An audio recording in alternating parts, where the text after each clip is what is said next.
This is my final project in history of motion arts. I chose to do my final project on the history of the motion picture sound. I'm covering the period of the early 1900s until actual the 1990s. This is me. I'm Isaac Alderman. I'll be your presenter for this afternoon, presenting the motion pictures of sound. We want to start off at the last part of the 1800s, right at the 1900s. A guy named Thomas Edison invented what is called a kinetoscope. The kinetoscope is a device that was used to provide unsynchronized sound at the time for motion pictures.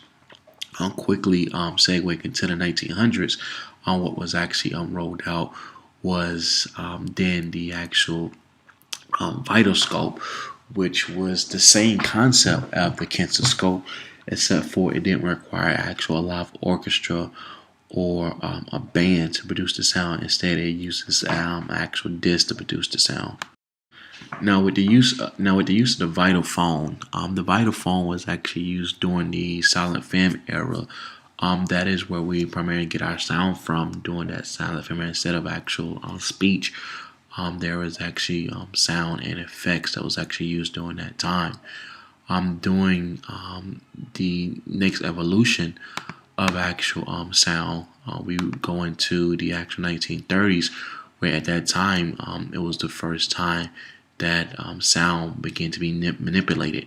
Normal tones like lion's roar was being actually tweaked and rolled around with pitches and things was being changed. Now, because of the manipulation of sounds in the 1930s, during the 1940s, Walt Disney took that very manipulation of sounds and introduced something we call Fantatrack, which was a multi-channel actual sound which uses different elements, like unsynchronizing the orchestra, mixing different sounds to produce one particular sound. So the 1940s gave us a unique look into a different concept into the sound.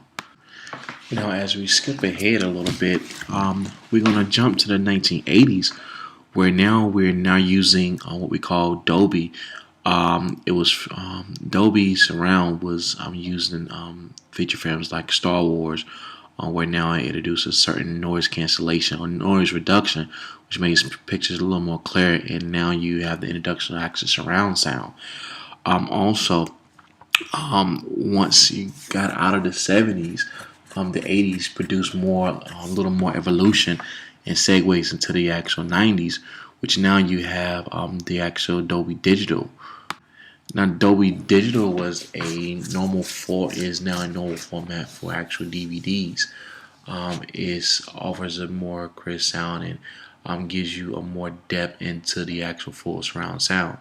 Now, as we look back over the evolution of actual films, in the 1930s, when they began to manipulate sound, I believe it had a huge impact on sound as of today film.